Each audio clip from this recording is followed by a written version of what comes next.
Hello, my name is Cheryl Belkin Epstein, and I teach the history of ballet here at Canada's National Ballet School, where training for a professional career in ballet begins at age 11, with daily ballet classes held separately for girls and boys.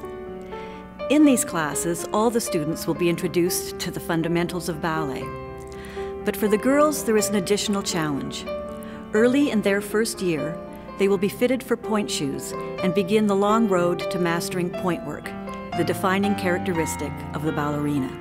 Eventually, the young female dancer must become as competent and as confident in her pointe shoes as she is in her soft slippers.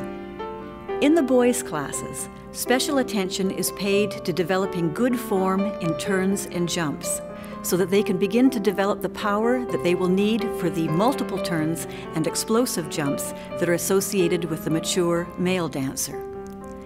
They will also need to develop the upper body strength that will enable them to support and lift the girls once partnering begins. The introduction to partnering takes place in character dance classes, where the young dancers learn about spatial awareness and how to relate to a partner.